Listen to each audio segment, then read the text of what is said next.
Good morning. Kamusta ka mo?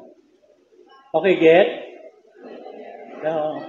Okay, tulok-tulok ko sa inyo coming here. Do makita ko gid ang ang yuhom-yuhom ninyo. Nagdo kasadya, no? Most people, I think, ang reason why we really work hard diri sa kalibutan because we want comfort. Sakto? Naga may mga goals kita, may mga projects kita because para sa aton, kag dala naman ko dira, the easiest, the best. Amo na galing nga very popular ang fast food, no? Basta anything fast, no? Parang mas happy. Pero ining aton nga mindset nga no, gusto kita comfort, gusto kita easy life. Somehow nagaapekto ini sa aton desire to be used by God sa iyang kausa. Why? Because kung mag-commit ikaw sa kausa or you start to minister to people, you are making yourself vulnerable. Hindi ba? Once nga mag-start ka lang minister sa mga tao, kung may struggle na siya or maamo sila alang-alang man pabayaan, sakto? No, kung kinanglan mo siya pangamuyuan. Tapos, bangod kay minister ka sa tao, halungan o man imo ko galingon. Kaya ay da kasagad ka pa-minister sa mga tao, ang batasan mo, sobra ka pagit. No? So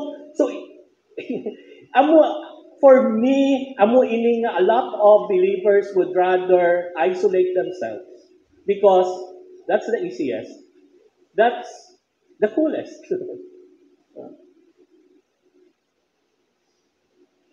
Pero ang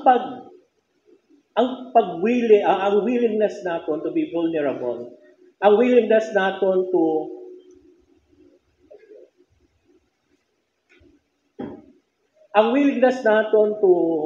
suffer for others. This is the essence of love. Hindi naton mapabatsyag sa ibang nga tao that we care. Hindi naton mapabatsyag sa ilang plangga ta sila. Hindi naton mapabatsyag sa ilang concern kita if we are not willing to make ourselves vulnerable.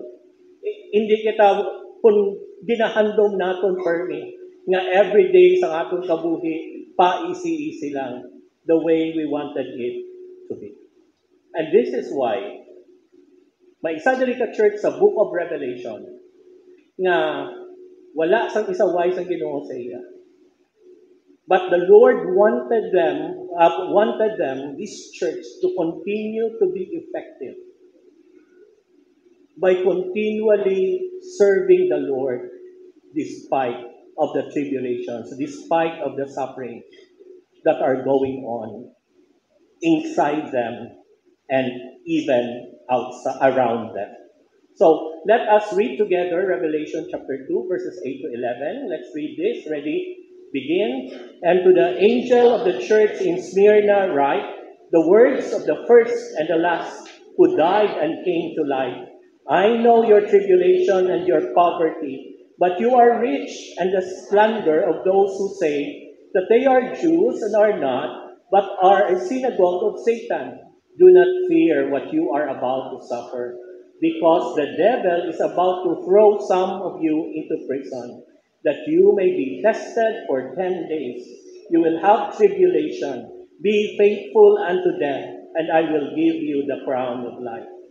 He who has an ear, let him hear what the Spirit says to the churches. The one who conquers will not be hurt by the second death. Pray kita, Nay Father, thank you, Gid, sa sining aga, that together we can worship you and honor you and learn together from your word. Speak to your servant, your Holy Spirit, please. Open our hearts, our minds, so that we will be able to understand and be encouraged by this challenging message from your word, this morning. In Jesus' name, amen. Last week, we talked about the church in Ephesus. Kasi isang Ginoo, yeah, I know your works, your patient, endurance, you cannot bear evil, etc., etc., po sila niya. But I have this against you, that you have abandoned the love you had at the first. Now, hindi very clear dira sa Revelation chapter 2 kung ano ini ang ginahambal sa Ginoo nga the love you have abandoned the love you had at first. But kung lantawon naton ang sulat ni Apostle John, who's the pastor? No, who's the pastor of the church in Ephesus? Makita natin dira ang pattern sa ginhambal niya sa 1 John that ang issue sa mga tao sa Ephesus is that they fail to completely obey God's commandment, especially on the area of loving one another.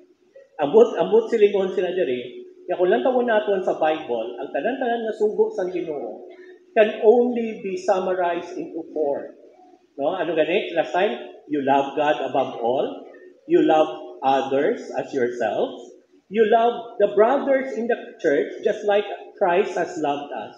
And also, we should love the nations. Amo ina ang sugo sa Ginoo. Now, here comes the church in Ephesus that they seem to work hard. They persevere. They know the truth. They have discernment. They hate sin. They were capable of exposing error. But they were not doing the very thing that the Lord was telling them to do. Mga muna ba lang, gabi-gabi ka sa mga doktrina, gabi-gabi ka sa pag-discern mo nga, wrong doktrina, amuti, amuno. Pero pamangkot, naga-devotion ka. Nagapamangkot dira, are you blessing others? Are you loving them? Do you care sa mga tao sa sulod sa church? Do you support mission?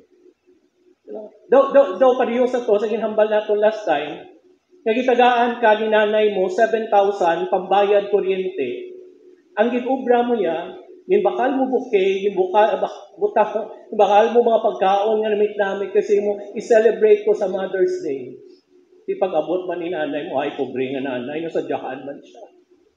Nga, abay bouquet, nanay, happy Mother's Day, bao, grabe daw, may cake, namin sa pagkaon, dugay-dugay na patyan ka mo suga. Nga, napatay suga, ay nay, ining Mother's Day mo actually siniko ni siya. Kag I think amo ini ang dako nga problema sa church sa Ephesus. We are so good with theology, but we are not actually obeying the very thing that the Lord God is telling us. Ano pa? There is a church, patawaron nyo lang po sa sulit-sulit ko kay basitigan ko sa Ginoo. We always push, gina-encourage ginamon ka mo to obey God in all areas na ginasugo niya sa aton. And that is loving God above all, loving others, loving the brethren, and love the nations. Kay amuni dapat ang structure sa aton nga church, no? Para matagaan naton glory ang Ginoo sa aton nga church. So we said last time, ano mga practical thing? No? So we said on the area of loving God, gina-encourage ka mo to read your Bible, pray. Read your Bible, pray. Tapos kabuhi ka nga hindi man mahuyan ang Ginoo sa imo. Integrate na lang namon diri dayon ang we need to live a life na nagadepend kita sa Holy Spirit because it's only the Holy Spirit that can help us obey God. How about in loving others? Make friends. Pang-amigo ka. Pamulig ka. And of course, you share them Jesus Christ. Kung kaisa nakasyak ang mga tao, bilang I care about you. Biradahon mo dayon versikulo. Wala kang galing smile. Wala kang galing good morning. No? Ang imo kape, isa ka jug perdi. Wala kang kaduhol sa tunga sa tasa. Wala kang galing smile. You see? Loving others starts by saying hello. Hi. How can I be of help? Hindi ba nagsiling nga mag-janitor kagidayon sa ila, but There are simple things that we can do. Pero sa iban, nga wala gid kaagi ka bati good morning sa ila. Lakat ka ba subong sa dalan? Talagsa ka na lagi makita sa mga tao nga naga-good morning or hello. No? Daga duluroy na lang gid. Na maglabayan, that is why as church member dali, I am encouraging you. Be a friend. Make friends. Invest in friendship and share them to Jesus. How about loving the church? So, ma-join kita sa mga care groups naton, simba kita, attend kita Sunday school, mag-give kita, no? Para may pambayad kita kuryente as a church, volunteer kita, no? Sa mga different church ministries. Because this is the way, especially sa ginhambal naton nga nami kita ni nga makam kita 30 minutes before time para may time kita mag-say hello, mag-pray together. Wala ka namin gid nga wala ka talaga dali. Dali ka mo, tulod na, matigba na ka. Paano kita maka-encourage one another kung wala kita time sa isa kag-isa? And how about loving the nation? So, mag-give kita for missions. So, wala pa, sa mga members sa church na wala pa fill out sa inyo missions form, wala ko sang gina-expect kung pilagin, no? It's from you. Saan anong amount? Mga bata, you start. Kaya namin kayo mag-invest kita for missions so that we can bless the nations. And later on, we will also make outreach team, organize an outreach team. Kaya nga, agapati kita, nga kung we love God, we love others, being friendly, we care for our church, kag pagkatapos we do missions, kapati kitang God will be glorified. And this will also be our ultimate joy. No, kaya hindi pwede nga mo na lang hambal nila half obedience is actually disobedience. So the hope ako there is a church, no, especially sa aton nga nagabilong there is a church, no, let's complete our obedience sa Ginoo. And I think all those things are practical, no, easy to siya nga start and then grow from there. Because we said last time, love is our identification card that proves we belong to the kingdom of God. And the world will know that you are my disciples if you have love for one another. Amo nang ID naton nga makasiling siya, isuhanon gina siya, kaya kalabing sa iya. No? Kagdan sila makita, unloving Christians, quote unquote, are unlikely Christians. Now, padayon kita sa aton nga pagtuon sa pulong sa Ginoo. We are now here sa church sa Smyrna.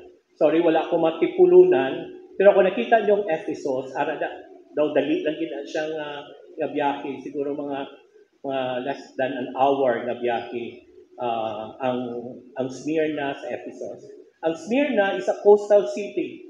Ang tsuras ng Smyrna, daw imagine nyo Dumaguete, pero several times bigger sa Dumaguete. Nga blue ang tubig.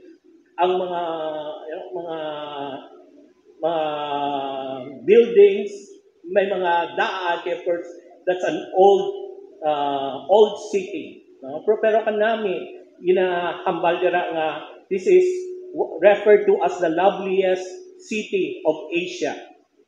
Ang modern day name niya among Izmir. Izmir, siya nga city. Ini siya kuno nang center siya sang science, medicine, kag gina-claim ini nga birthplace ni Homer. Ang buot silingon sang Smyrna, myrrh, na buot silingon bitter.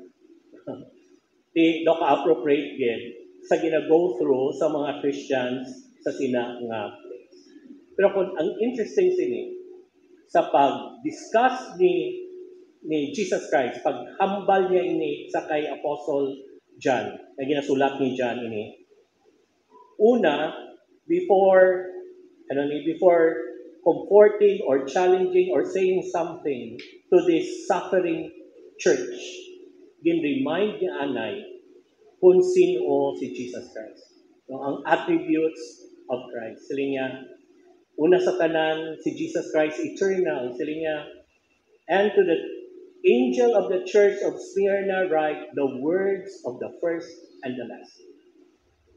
Si Jesus Christ from eternity past to eternity future. And number two, sila niya, immortal. No? He died, but He came to life. Kag ikatatlo, naghambal siya, si Jesus Christ, all-knowing. Siya, I know your tribulation. I know your tribulation. Kabalo siya, all-knowing siya. Wala sang may natago sa iya. Nga, very important ini. You know, kabudlay nga mag-ubra ka. No, mag-ubra ka sa isa ka tawo. Tapos wala man siguro nga sa sweldohanay na buhi pa siya. Or masiling siya nga, ay, wala na ko gali trabaho. O kon, nag-ubra ka, tapos, pag-abot na sa punta, sagad to siya pangapi, wala siya naglantaw, tapos sila niya, wala ka man to nag-ubra mayo. Nga diyo, 50% lang. Ato yung nagpulupatawhay, nga tawo to, amot yan yung tagaan sa 100%. Oh. So, anong natabo? Disgusto ka. Pero sila niya mo ini, i-remind sa Ginoo ang church dito sa sphere na mo ini, you may be suffering. But let me remind you, nga ang person nga reason sa inyong suffering, He is eternal, He is immortal, and He knows what's going on with you. Huh? Kagdiri dayon, gidiscuss ang conditions ng church. Anong conditions ng church? Sila niya, una sa tanan, the church is in tribulation. No? Sila niya, I know your tribulation. Ang word na tribulation, especially kuno internal pressure that causes someone to feel confined, restricted, without option, no way of escape. No? Nga, hindi ka man priso, pero deep inside, doon ka hopeless na sa kahintangan mo, kapil ka mo sila. Nga, ganun ka, daw wala man kulang. Gwapa man ko, may sweldo man ko, damo man ka pangaluyang, pero nga, daw wala ako option. Di masaya siya, I know you are in tribulation. Di ang mga tao dito sa church, they were placed in a situation where the struggle is real and it seems wala na sila guaan. Kaya, grabe no? First thing sa Ginoo, I know. Actually, there's a 2 Timothy chapter 3, verses 10 to 13. Sila niya, you, however, have followed my teaching, my conduct, my aim in life, my faith, my patience, my love, my steadfastness, my persecution, and my sufferings that happened to me at Antioch, at Iconium, and at Lystra, which persecution I endured. Yet from them, all the Lord rescued me.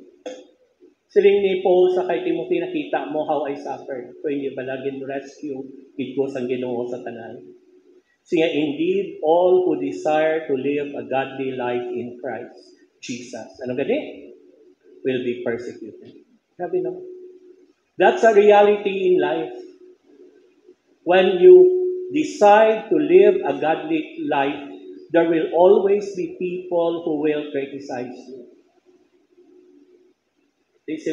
While evil people and impostors will go on from bad to worse, deceiving and being deceived. Nagasuffer kita. Pero mga tao nga wala gapati sa Ginoo, ano matabo sa ila? They will go from bad to worse, or it's either gapang deceive sila, gapang into sila, or gakaintuan sila. No? Hindi ba lang, gawa ko ng klase, tao sa kalibutan mo, ang gapang into, o gakaintuan. No? Kabay pa nga hindi kita dira. Kaya sila niya amo ini mga tao sa kalibutan. Number 2, they were poor. I know your tribulation and your poverty. They were the lowest of the low. Ang Greek word di ko no nga sang poor means they have nothing. Sabi lang. So imagine mo, wala ka na option, wala ka pa kwarta.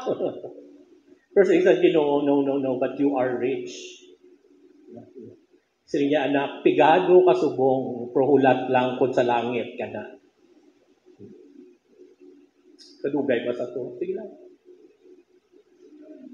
And number 3, amoy ni, they're being slandered. I know your tribulation and your poverty.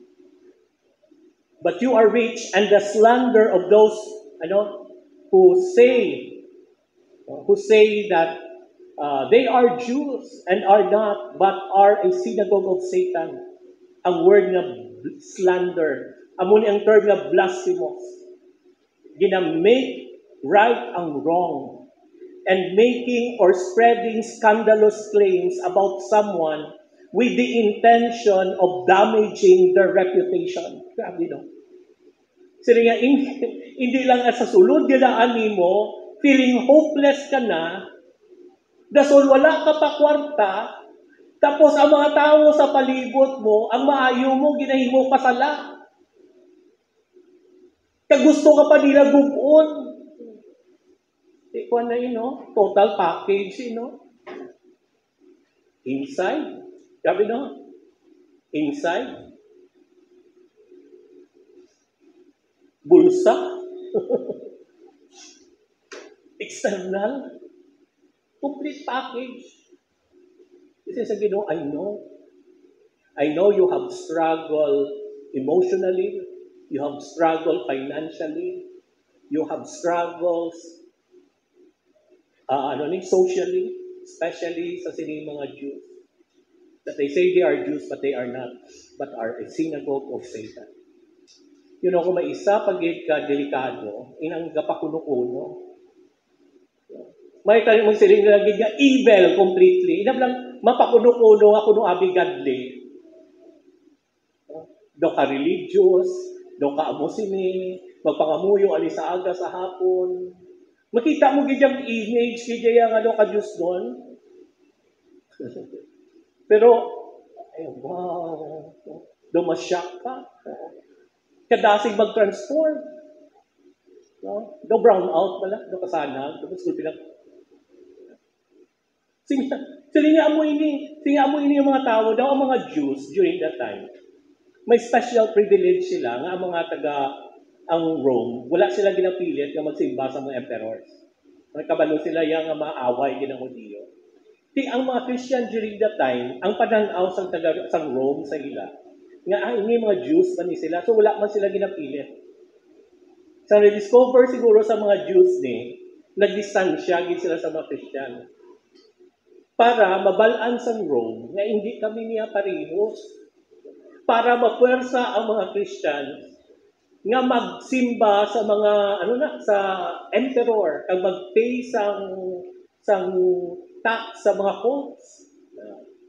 Kag silinggan nila kuno ang mga Jewish population dito sa Smyrna poison the minds of the leaders and the people against Christians. Kita niyo na? So wala na nila protektahan ang mga Kristohanon. Gipadugid-dugid nila kapag katapos ginapakalain pa nila. Sing Ginoo kabalo ko na. Anong challenge ang Ginoo? Anong challenge? Matingala pag ikaw mo anong challenge Because ang challenge sa Ginoo sa ila mo ini. Yan number 1, do not fear. Hindi ka mamadlo. Do not dread. Do not be afraid. Do not be terrified. Do not withdraw. Hindi magpalagyo. Grabe no. Hindi magpalagyo. Pero ang subkondera, more sufferings. Do not fear what you are about to suffer. Lord, I'm already suffering. Hindi ka madlo. Damo pagid.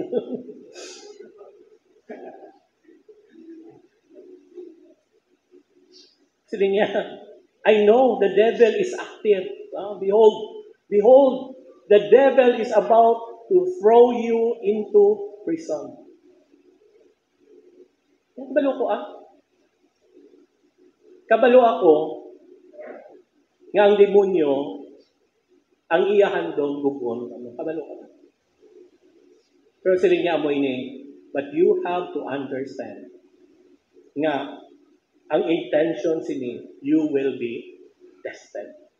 That you may be tested. Ang word nga tested, duwan ni siya, first would mean tempt in a negative sense. O test, which means positive. For example, sa inyong eskwelahan, tagaan ka mo sa teacher test that is positive. Mabalaan kung may natunan ka mo, right? Ano yung ang tempt? Ang tempt nila ano ka sa classmate ko, hindi ta magwa test. No? So amoy na ang tempt. Na, anong ginaobran nyo? So sa inyong ginoo, do not fear. Do not fear. I know there will be more. And Satan is active. But you have to understand nga para sa kay Satan is out there to destroy you. But as far as I am concerned, I am testing you. I am molding you. Kagsiling niya mo ini. But you know what? It will be a short duration. Siling niya, you will be tested and for 10 days you will have tribulation. This is, hindi din siya literal na paki ko nga gambala siya 10 days na. Dali lang na. Kagsiling niya, be faithful until death. Siling niya, you may be tested and for 10 days you will have tribulation, but I expect you to be faithful unto death. Kay siling niya, because God is preparing a crown of life. You may be tested, and for 10 days you will have tribulation. Be faithful unto death, and I will give you the crown of life. A crown of life could mean literal crown of honor, but probably in man sila, you will enjoy eternal life forever and ever. Sabi no? Ang busilingon rin ni sang Ginoo mo ini, hindi ito makadlok because there will always be suffering. There will always be a devil who is out to destroy you. But I am in control. Because even though it might cost your life, ang ending gihapon is life eternal.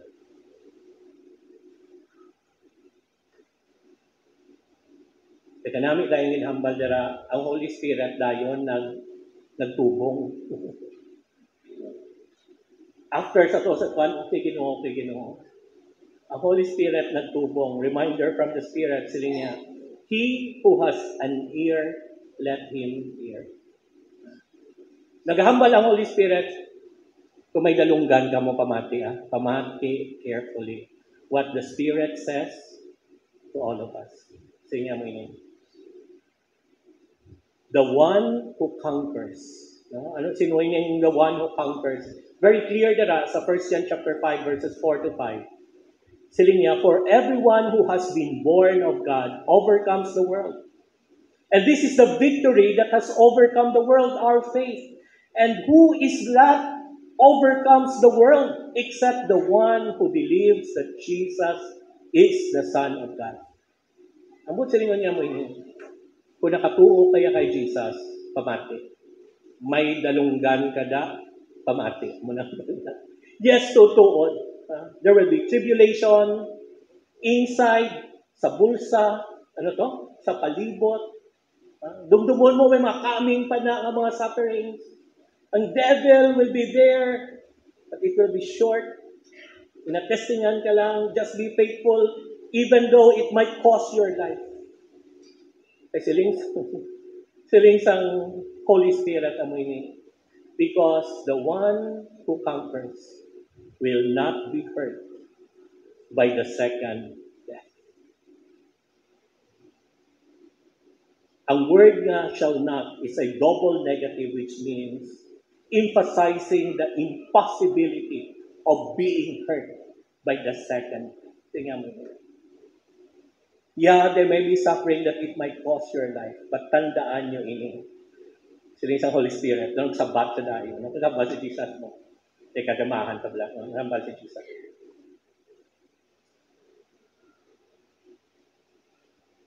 Do not fear.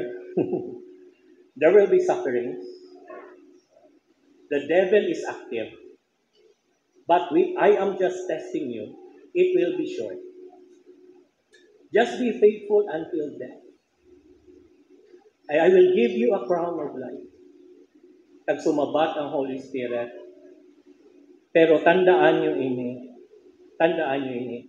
Bangod kay ara kamo kay Jesus Christ, you will never feel any pain again after this.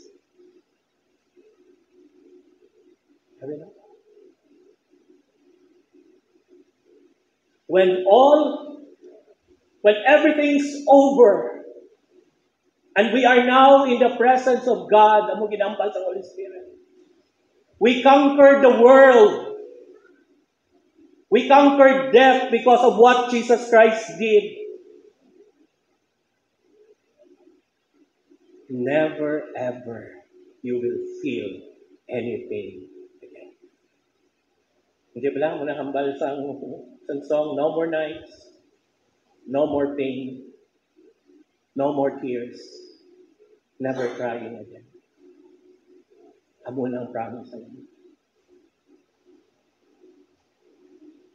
Kag ini nga encouragement actually naglabot sa isa ka bishop who happened also to be in Smyrna, nga disciple ni Jesus Christ. Ang ngalan niya si Polycarp. According sa martyrdom of Polycarp, si Polycarp napatay siya, who is the bishop, between 155 and 168 AD. He was betrayed by members of his own household, captured and taken at the Colosseum, where local proconsul attempted to coax him into offering sacrifices to Caesar. Siling niya, sige na bala Polycarp, just take off. Promise ka lang, sumpa ka lang kay Caesar. Kahit pabayaan ka o magwa ka na, just revile Christ. Curse lang si Christ, okay na. Pero si Polycarp, for 80 years, for 80 and 6 years, I have been his servant and he has done me no wrong. And how can I now blaspheme my king who saved me? Sabi lang. For 86 years, ang Ginoo nga faithful, nga ay blaspheme ko siya. Siling sa proposal. Sige.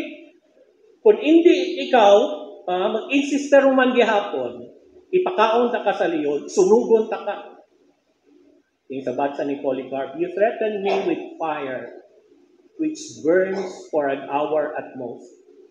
You must not know about the fire of the coming judgment and of eternal punishment reserved for the ungodly. Why are you wasting your time? Kill me in whatever way you see fit. Sabi lang.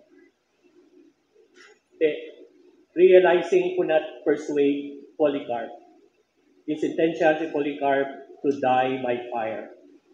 So the soldiers tied him at a stake and covered him in oil. But just as before, the executioner ignited with his funeral fire, Polycarp uttered his last words as a prayer, praising God. Natawag lang ng hambal niya. O Lord God Almighty, the Father of your beloved and blessed Son, Jesus Christ, by whom we have received the knowledge of you, the God of angels and powers, and of every creature, and of the whole race of the righteous who live before you. I give thanks that you have counted me worthy of this day and this hour, that I should have a part in the number of the martyrs, in the cup of thy Christ, to the resurrection of eternal life, both of soul and body. through the incorruption imparted by the Holy Ghost, among whom may I be accepted this day before you as a fat and acceptable sacrifice, just as you, the ever truthful God, has foreordained by revealing it beforehand to me and now fulfilling. Because of this, I also praise you for all things. I bless you. I glorify thee along with the everlasting and heavenly Jesus Christ, your beloved Son, with whom to you and the Holy Ghost be glory both now and to all coming ages. Amen. Kung kita guro higtan, kagwan ano guro nga mga tsabaw, ay, wala ako sa sala, wala dito, lahog-lahog lang dito, But Polycarp placed in his heart what the Lord Jesus Christ promised to them, to their church in Smyrna. Be faithful unto death. Taga muna siya galing nga, Lord, kabay pa ako.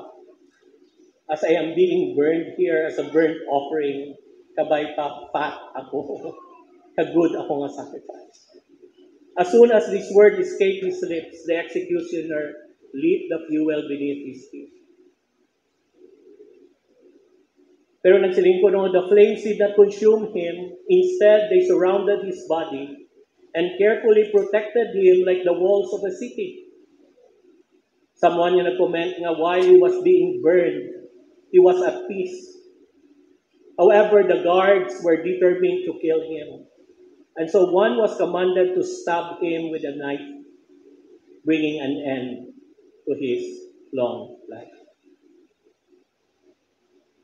Si Apostle Paul naghambal siya kay Timothy, sa taga-Philippi, only let your manner of life be worthy of the gospel of Christ, so that whether I come and see you or am absent, I may hear of you, that you are standing firm in one spirit, with one mind, striving side by side for the faith of the gospel, and not frightened in anything by your opponents.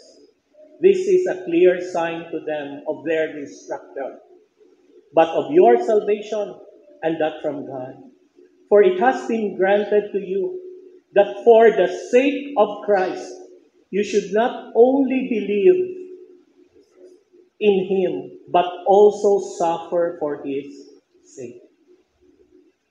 Nga may suffering? Because death is real. Di ko ng tao, mapatay, may suffering din na. Number 2, because the world is full of evil. Kag hindi ka na ma-avoid nga madalahin ka, the first sa inyo balay, saan mo sa imo ka hipid, saan ano ka hipid sa imo, kung ang mga upod mo sa balay, lakta, daw lakta mo nagyapon. Or nagasuffer kita because of the consequences of our own sin. Kung ang suffering subong, amo ini, is also a warning for others. Nga hindi gid sila dapat magpa-impyerno. Subong ining El Nino nga tam-an ka init-init. Warning na ini sa iban ba na ano pagidayan sa impyerno, where we will be burned forever and ever. Nagasuffer kita for our own sanctification. No, sa mga suffering naton, gina-humble kita sa Ginoo, gina-mold niya kita. O kung ang suffering man is our thermometer of our love for God. Hindi mo man mabalaan ang mga tao magaplangga sa aton kung hindi sila willing mag-sacrifice para sa inyo. 1 Peter chapter 5 verses 6 to 10, humble yourselves therefore under the mighty hand of God, so that at the proper time He may exalt you, casting all your anxieties on Him, because He cares for you. Be sober-minded, be watchful. Your adversary, the devil, prowls around like a roaring lion, seeking someone to devour. Resist him, firm your faith, knowing that the same kinds of suffering are being experienced by your brotherhood throughout the world. You are suffering, you are struggling. Damo ka mo, damo kita. Pero sila niya, and after you have suffered a little while, the God of all grace, who has called you to His eternal glory in Christ, will Himself, restore, confirm, strengthen, and establish you. Sa moment na kuhaon na kita sa Ginoo after sa mga trials sa akong kabuhi, He will be the one to take us home. He will be the one to comfort us. He will be the one to restore us. He will be the one to strengthen us. He will be the one to establish us. And that is why mga utol ba yung kabalo kung may mga ginag-go through ka mo subong. Just remember the attributes of Christ. He is eternal. He is immortal. And He knows. He is omniscient.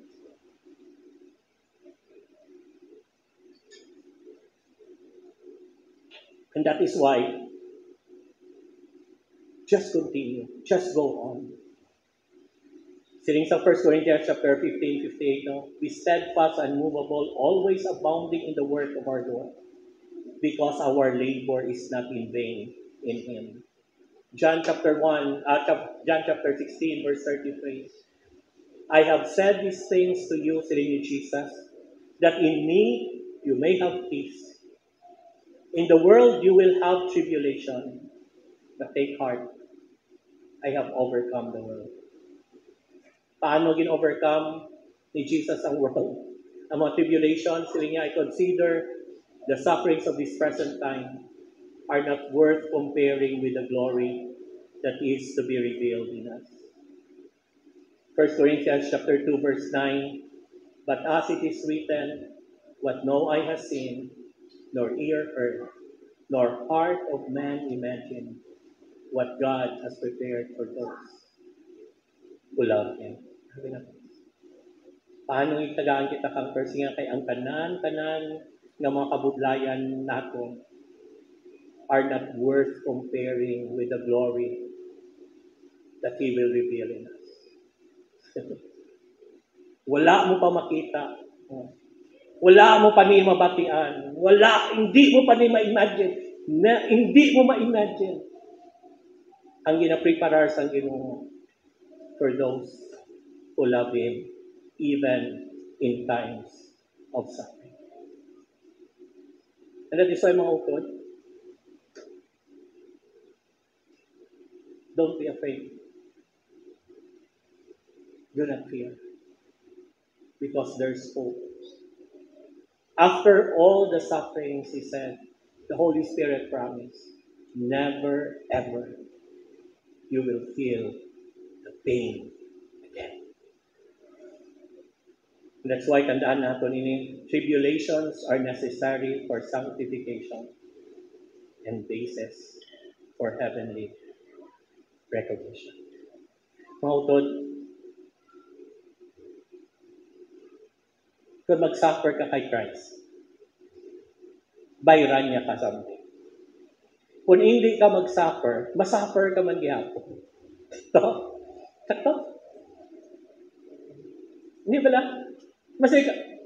Hindi ko mag-intra kay ammonia, mahuya ako. Huyaan ka man gihapon. Sakto? Hindi ko magkagto sa church, hindi ko participate kay tamaran ako. Bisan diin ka, tamad ka man gihapon. And that is why, ang hambal sa Ginoo, just be faithful. Give your best. Okay, even though, since suffering is a reality in life, do it on something that you will reap a harvest.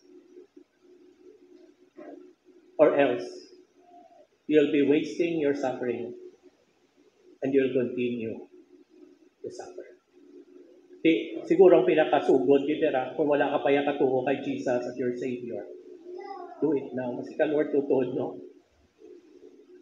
Wala ko kaya katuho kay Jesus as my Savior. Lord, patawara ako. Be my Savior. Pag sinayati, nag-believe ka na kay Jesus, you are now saved. Pag kung Kristohanon ka na, Lord, kaka-anxious ako. Anong matabo? But thank you, Lord. This is a short time. And I will always overcome. And after all of this, no more pain. Because tribulations are necessary for our sanctification. And tribulations are basis for heavenly recognition. Amen? Let us pray. Father, salamat gid nga we can look at suffering and tribulations in life on a perspective. Kaya ang suffering, tanan man kami singit. Wala man sa amon sa exempted. Tanan kami maka-experience sakit ngipon, posible sakit tuhod, sakit hawak, posible persecutions, unfairness, injustices.